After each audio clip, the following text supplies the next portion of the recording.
right, hello, and welcome to today's webinar.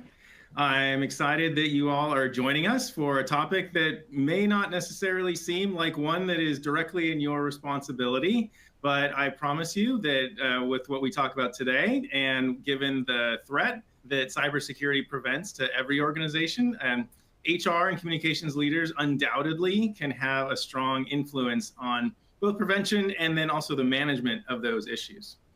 So before we get started, I just want to let everybody know that we have a Q&A session for the end, but if you do have questions at any point during the session in the attendee chat, feel free to submit those, and Emily and I will see those. And without further ado, we'll get started here.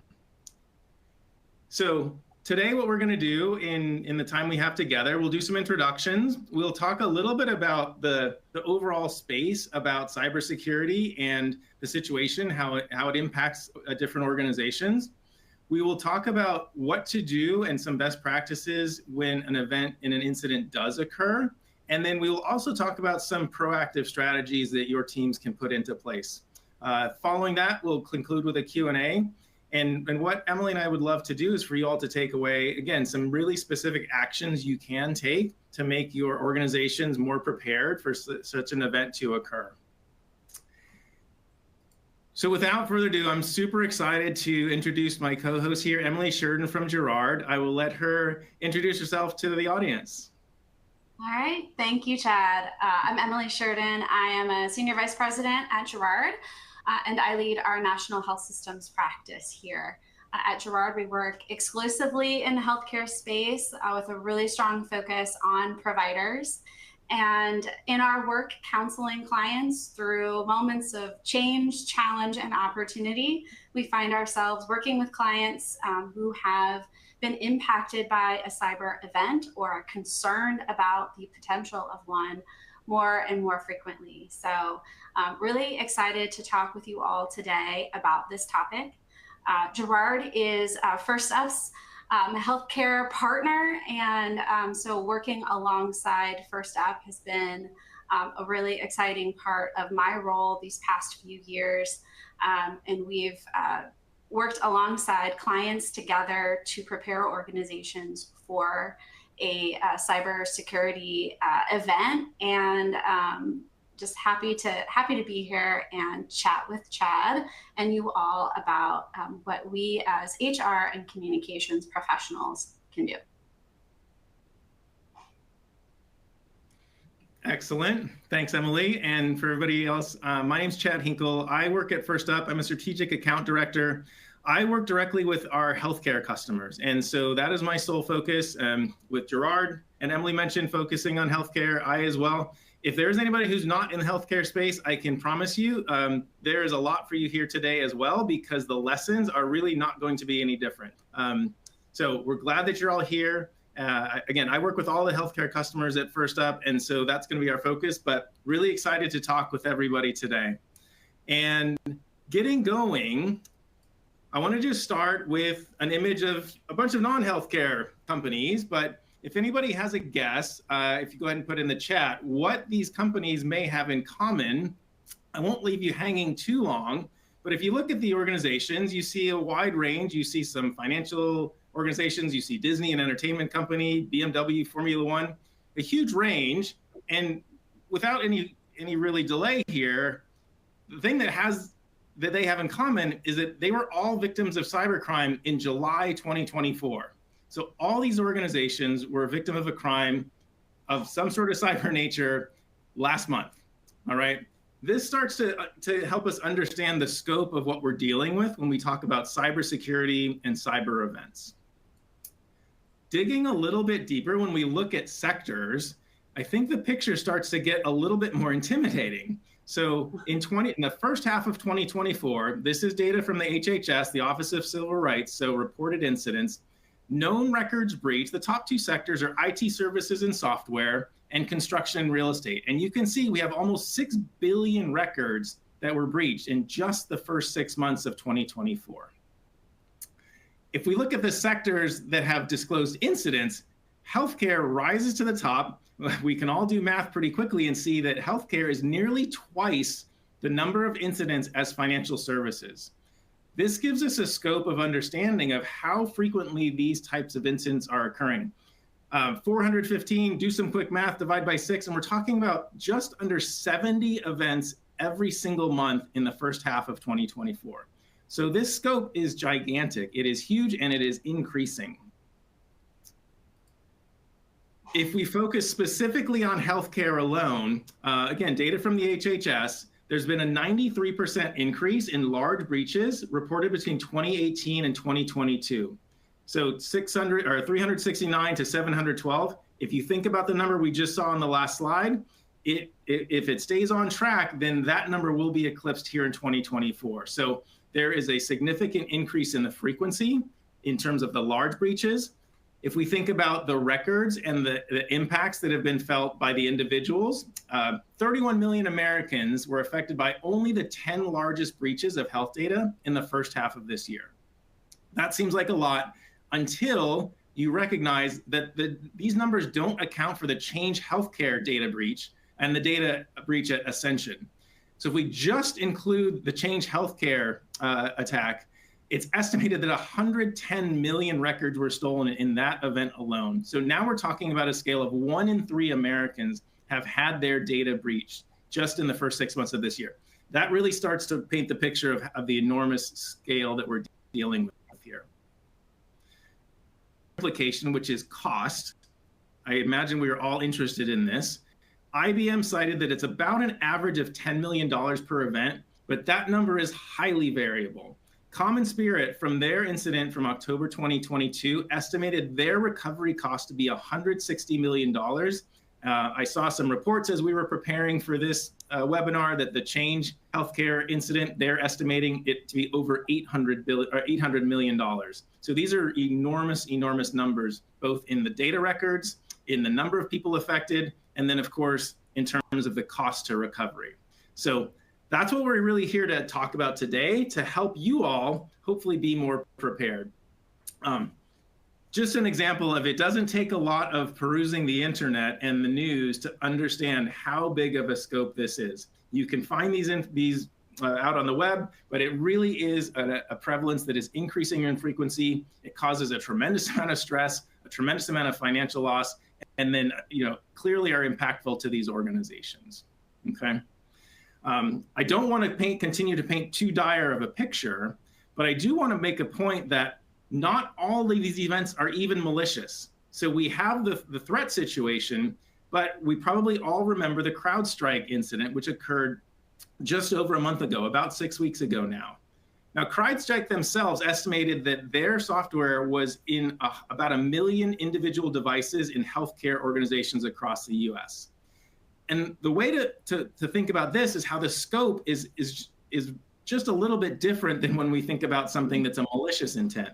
I'll probably do the best by letting an individual quote stand on its own. But BJ Moore, the CIO of Providence, I saw Sarah in the attendee list earlier, but BJ's point was that for cyber events that are malicious, you have structures and systems in place. They are looking for these attacks. They are highlighting attacks. They are causing alerts. They are helping you fight them off. However, with something like CrowdStrike, that came from inside the system. That was an application that systems weren't prepared to look for. So that became an issue because before anybody knew what was happening, all of the systems were down, okay? So we've got a different level of access point there that really makes it a completely different animal to try to think about how to manage. Not losing the thread of how impactful that was, just the healthcare industry was estimated to have lost just under $2 billion in the CrowdStrike incident, with the average loss of almost $65 million per organization. So this was from the HIPAA journal. These are enormous numbers. These are even actually larger than what we'd estimated at the larger averages across the organizations. So with that foundation in place, we are here to hopefully help you all understand and provide some best practices and some tips to what you can do to help your organizations. And so with that, I want to transition over to Emily to talk about managing through a cyber incident. All right. Thanks, Chad. And I think that those stats are all really important. And I read recently in one of the healthcare trades that 1/3 of healthcare organizations do not have any sort of cyber event communications plan. So despite the prevalence, despite the potential cost to the organization, most do not have a specific plan in place. So we're gonna talk about that a little bit, because I think that beyond cost, there are specific impacts of cybercrime on a healthcare organization. Disruptions to care being most important, really. It can cause electronic system downtime, can cause the cancellation of scheduled care, ambulance diversions, closing, putting your ER on diversion status, really disrupts how we care for patients every single day. And for those patients who are in the care of an organization undergoing a cyber event, we have to worry about the quality of their care. Are they receiving their medicines on time?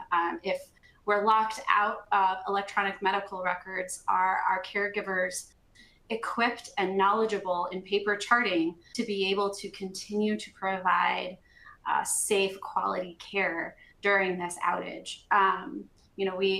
We aren't just Target or Walmart selling groceries and tchotchkes to our audiences. We are, in the business of providing quality care to people and saving lives. And so ensuring that our people have the information that they need to continue to do their jobs to the best of their ability during an event is really critical.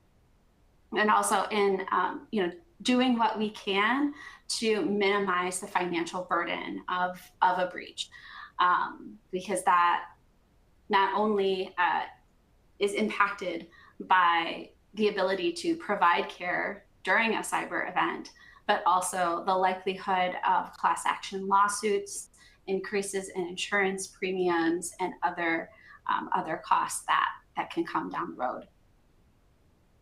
So as we think about planning for and preparing for a cyber event, as communications and HR professionals, there's a lot of technical things that need to happen that we're going to leave to our IT colleagues. We're going to leave that to the cybersecurity experts. But beyond their job, there are 3 things that we can work alongside them to work towards. The first is minimizing the risk of interruptions to providing quality care. The second is protecting the data and privacy of our patients and our people. Healthcare data is incredibly sensitive and personal, and we want to do our best to keep that as secure as possible. And finally, reduce the potential reputational impact on organizations. You saw the slide with the media coverage, and the impact, the reputational impact of an event like this can be far-reaching. It is an opportunity for us to communicate as transparently as possible, as clearly and succinctly as possible, and building trust with our people within the organization, as well as building trust with our patients and our community. And trust is absolutely pivotal in healthcare. If our people don't trust us, if our patients don't trust us, we have a problem in delivering care. So as we think about planning with those 3 objectives in mind, not all events are the same. Not all will require communications internally or externally. So the first thing that we would recommend doing is working alongside your IT colleagues to create a tiered structure, to create an approach that classifies potential events and then creates a plan of how you'll collaborate and work together within each of those types of incidents. This is a sample tier structure that we've utilized in the past. Tier 1 incidents, frankly, happen all the time. Someone clicks on a link that they shouldn't, it's a malicious email. Things are resolved rather quickly. That's what our cybersecurity colleagues are doing each and every day, is kind of working through those smaller scale issues and resolving them in time. Now, what I will say is, while they don't necessarily need to flag those to communications or to HR, what it does create an opportunity is, as we're engaging our employees and making them vigilant, sharing trends around the real data specific to our organization, the number of threats that we've caught, or the number of times someone has clicked on a link that they shouldn't have. It can help keep cybersecurity top of mind for everyone. We'll talk a little bit more about that in a bit. Now, a tier 2 or a tier 3 incident, those are more serious. Those do involve more collaboration with communications and HR, because there's a potential for operational or informational impact. There's potential for reputational damage or financial damage, and we need to work across departments to respond, to ensure that everyone has the right calls to action and understands what's happening. This can be anything from unauthorized access to PHI, but your systems don't go down, but you're going to need to communicate to impacted audiences and their caregivers. To a tier 3 incident, which could be like we saw earlier this summer with Ascension, where all of their systems were down. It took weeks to get back up to speed and to get their EHR back online, to get their ERP back online, and to really move forward with day-to-day operations, modern day 2024 operations. So how we would tier an event, I like to think about kind of 3 things, and just also think about how and when communications and HR should get involved in a cyber event. One is the opportunity for misinformation. So how likely is it that this incident is going to create some rumors or draw curiosity among our people internally or external audiences? And really think about, if we don't communicate about this publicly, what's the likelihood that details are going to be leaked to important stakeholders and they're going to hear about it from someone other than us, and we're not going to have the opportunity to control the message. The second is calls to action. Are there immediate steps? Are there things that we need our people, our employees and caregivers to do in order to protect patient information, or keep our patients safe? Do we need to divert patients to other care sites? Are there broader implications due to rescheduling procedures, canceling procedures, et cetera, that we need to communicate? In which case, obviously, it makes sense to communicate broadly on what is happening and why. And the third is reputational risk and potential harm. It is our job as communicators and as HR professionals to be thinking about the reputation of the organization with our external audiences as well as our internal audiences, because our IT folks are focused on how to get things back up and running and get them up and running quickly. Our legal team, our finance colleagues, our insurance carrier, they all have other considerations that they're going to bring to the table. We have to remind them about the bigger picture, about our organization's reputation, and the likelihood that this incident could escalate. Understanding kind of, was this malicious intent or not? What's the likelihood that our employees' data or our patients' data has been impacted? Those are the questions that we have to ask, and to really bring that perspective of reputation to conversations.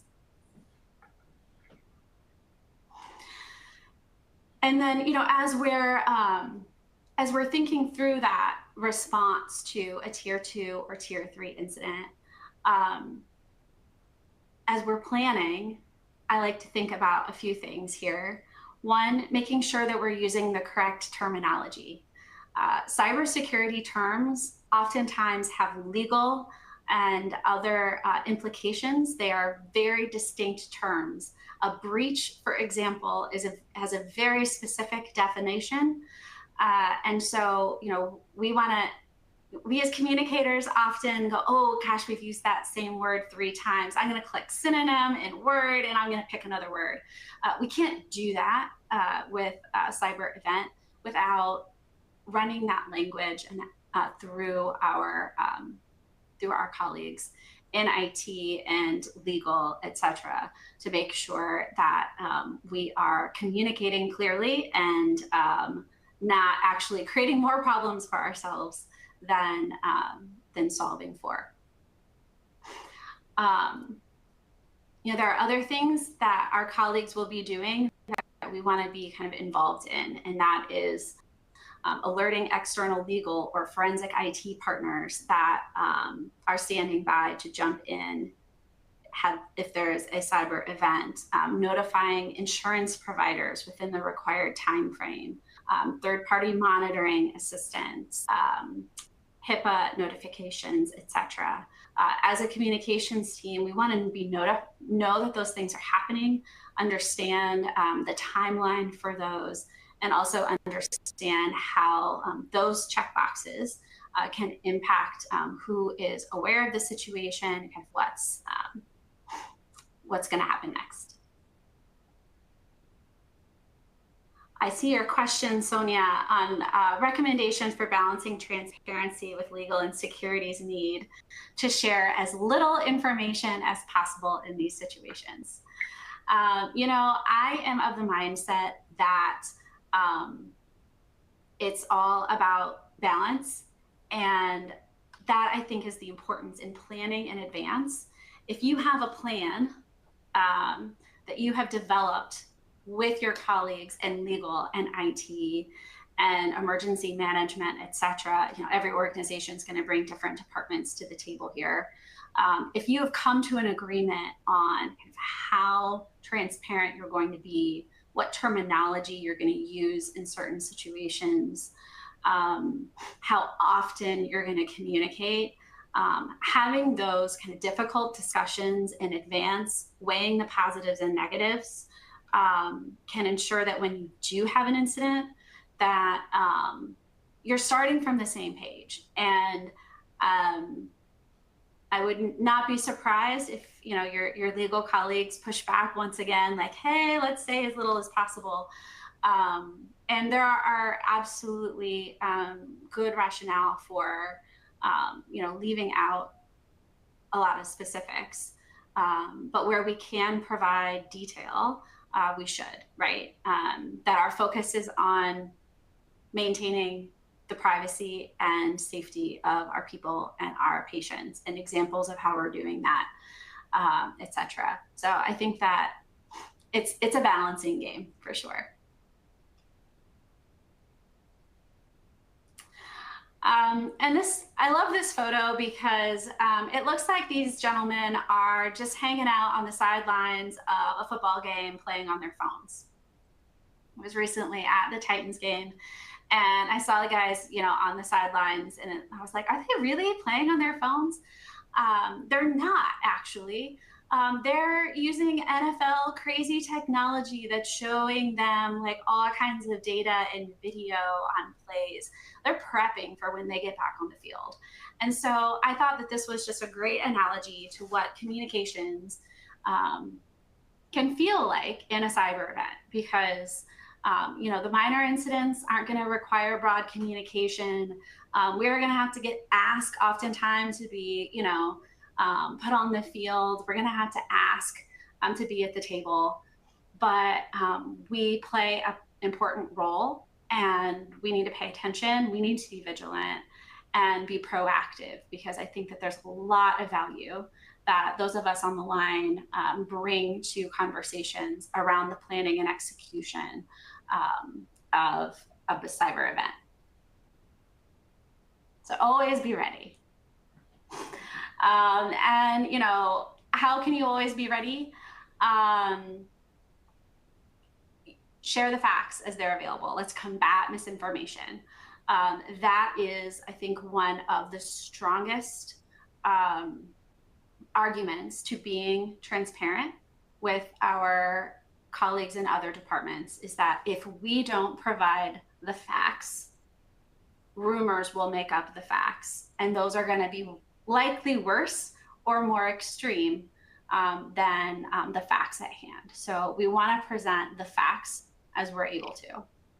Second, you know, we really want to focus on the calls to action. What is it that we need people to do? How do we need to partner with the media, especially if our own communications channels are crippled? You know, how do we need to work alongside others to get our message out? And what do we need people to do to maintain safe operations? And then finally, as I said, always keeping in mind reputational risk and potential harm. What is this event today? What we do or say today, how is that going to impact us 6 months to a year down the line when your neighbor down the street needs to seek care? Are they going to trust us to come and seek care at our organization? Or are they going to feel like they would be better cared for somewhere else? And as we're thinking about that plan, 4 key things. I think that the best cyber event communications plan is actually pretty simple. It's not going to collect dust. It's not going to be hard to read. It's going to focus on what are our processes and protocols for how we collaborate across those different functions we've talked about. You know, how is communications brought into the fold of the larger incident response team? It's an audience map. It's who are our audiences? How are we going to reach them in various scenarios? Who do they need to hear from? And what is it that they're going to be most concerned about? Next, it's fill in the blank templates. I'm a big fan of fill in the blank templates because it sparks you in the moment when you're potentially really stressed or running on little sleep or being asked for 10 things at once. It's going to remind you about the details that you need to track down, or the details you need to have a conversation with your colleagues about. Can we not include this? What are the facts? What is the data that we can include in media holding statements or press releases, FAQs, call center scripts, various internal communications, as well as patient and family Q&A. And then finally, and this is where I'm going to hand things back off to Chad, is an inventory of our communications channels.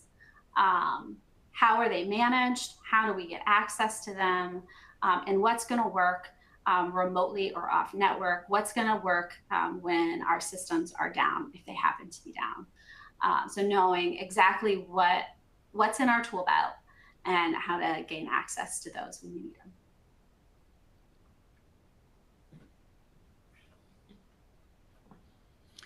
All right. Thanks, Emily. So Emily talked a bit about the crossover between what happens inside the organization, what happens outside the organization in the midst of managing through an event.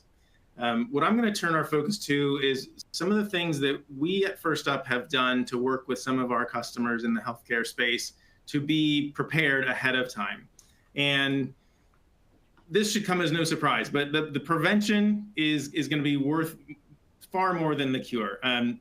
Undoubtedly, if we can help you make your organization more resistant to an attack, that's fantastic. As Emily just went through, there are still going to be things you can prepare for in the event that an attack occurs or an event occurs that may be external, may be internal. But in either case, those are going to be situations that you're going to have to work through. But regardless, you can still be prepared to come through that and work through that more effectively. So we'll start with prevention, and most of the things that on the preventative side, as Emily said, are going to be the responsibility of the IT team. They are going to be responsible for the systems, the technologies that are in place to help secure your organizations. However, that's not everything, because citing one example, the Ascension incident, which happened earlier this year, that occurred because one employee replied to an email that was of malicious intent. So the attack surface is the systems, but it is also the people. And so that's where the HR teams and the communications teams can really play an active role in helping make your organization safer.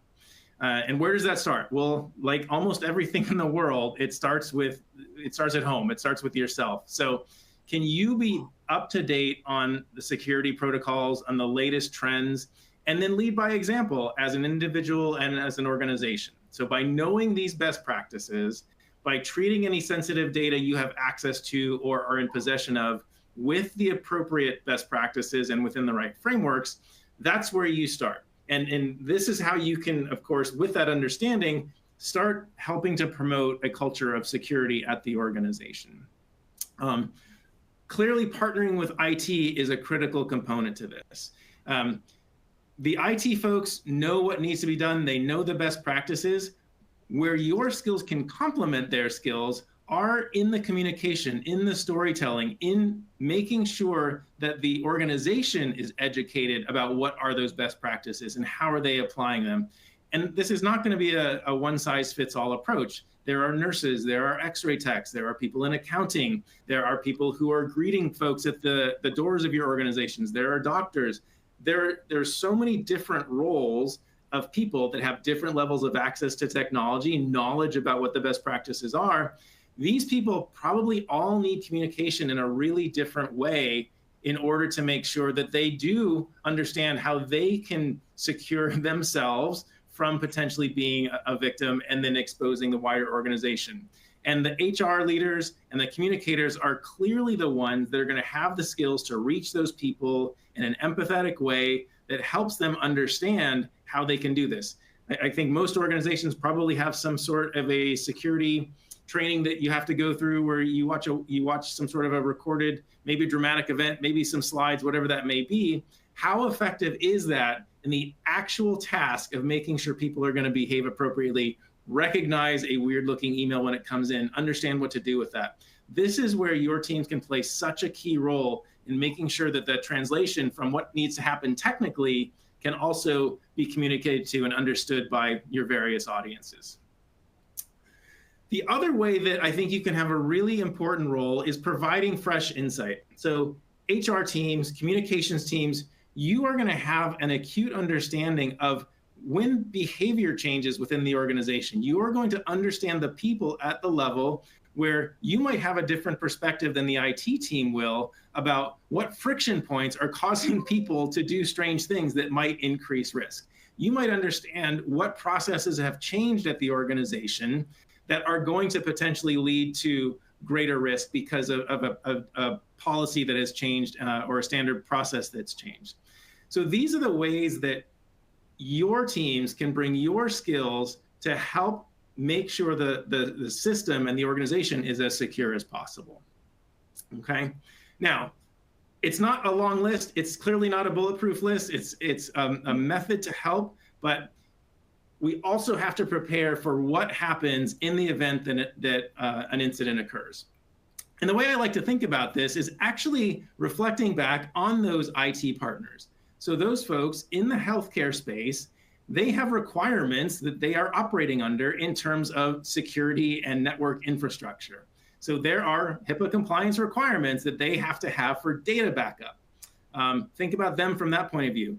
Think about ourselves. I don't know how many people on this call are following best practice backup strategies for their home computers and their phones and all of our electronic devices. But a simple 3-2-1 backup strategy that we've probably heard before is that you should have 3 copies of your data, you should have 2 different types of storage, and you should have at least one of those copies offsite. Now, whether you follow that or not, the analog to think about as communicators and HR professionals is your backup is what channel do you have open when your primary systems go down? Because nothing changes about human behavior without the flow of information. And so if the primary systems are down, your backup is how are you actually going to reach people? Emily went through some great frameworks for what you need to provide, what the communications plan needs to be. But what is primary there is how are you actually going to reach people so you can put those into place?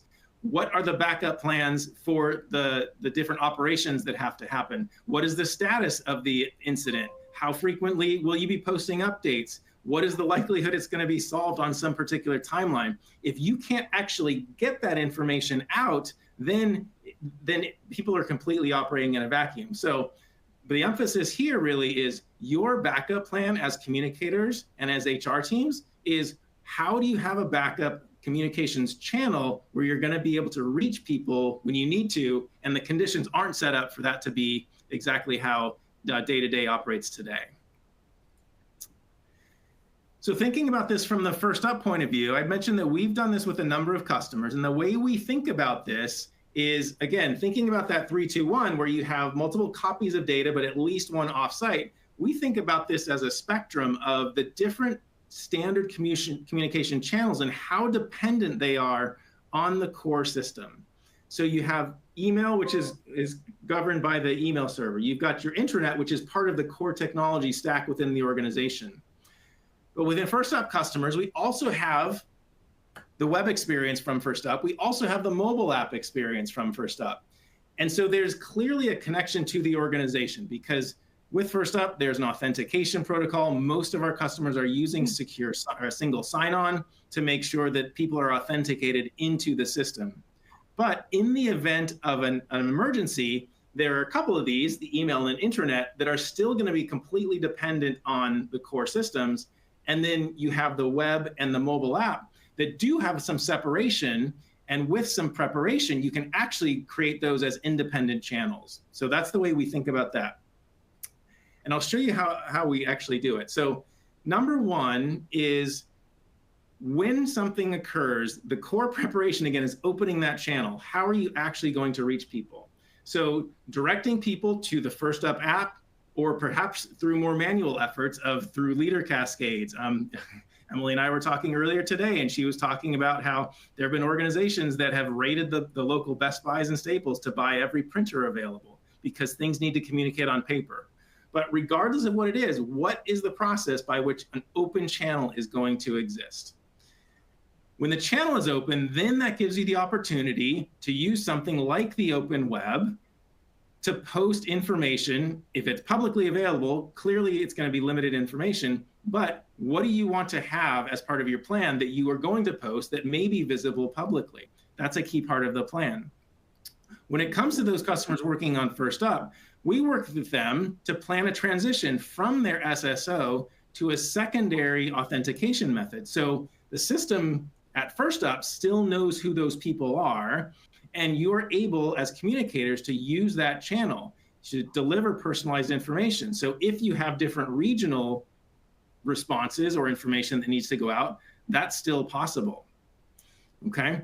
Within the First Up platform, one of the key things is to give people a place to go where they know they're going to be able to get the information. So creating a topic called emergency management or crisis or something of that nature is going to be already a dedicated channel. So you as publishers are going to know this is where we're going to post these key pieces of information.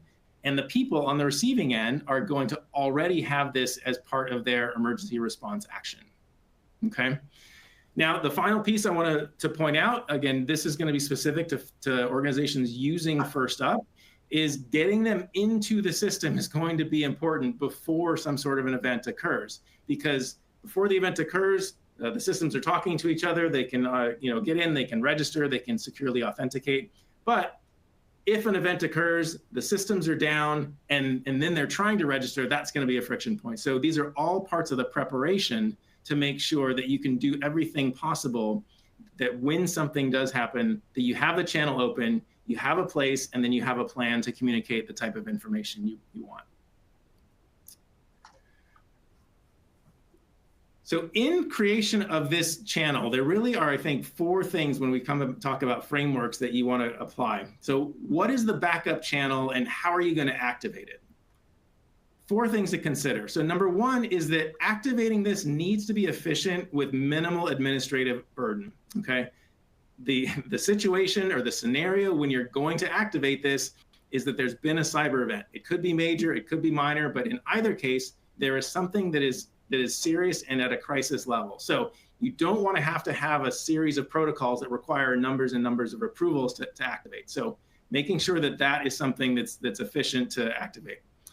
Number 2 is mitigating other risks. So an example being, do you have a process by which your channel that you're going to activate is going to cause people to, for some reason, need additional support from your teams? Well, if you're already dealing with a cyber event crisis, overwhelming support teams with information about how do I get access to this channel where the actual information I need is being communicated, that's going to be a serious risk that's going to increase the burden, and you obviously want to be decreasing the burden in this type of a situation. Collaboration requirements. By the nature of having a backup that is outside of the systems, it is likely going to be with a different organization, whether that's First Up, whether that's another partner that you're working with. But the collaboration requirements should be minimized because, again, just like wanting to have an efficient process internally, you don't want to have a series of steps that have to happen for activating this backup channel. In the event that the incident happens, you want to make sure that backup channel can get activated right away, and maybe it's not on a weekend or overnight, and the people you need to talk to aren't free, and something special has to happen. So what are those collaboration requirements? And obviously, this is a situation where you're going to have to take into account the trade-offs. Security is always a trade-off between convenience and efficiency. So understanding that's going to be key. And then finally, as difficult as an incident will be, the teams are going to work through this. The IT professionals are going to get through this. The leaders are going to work through this, whatever the event may be. Once that is over with, how are you transitioning back to the standard protocols? Okay, that'd be another consideration in terms of getting back to the standard procedures that we would recommend when it comes to thinking about how do you think about preparation for activating a channel and a means to communicate what you need to do in the course of an event. So with that, we've gone about almost 45 minutes. I'm super excited that we've been able to cover this topic. I hope everybody's been able to get a chance to take some takeaways from here. In the time remaining, Emily and I are certainly available for questions if anybody wants to post them. And thank you for coming.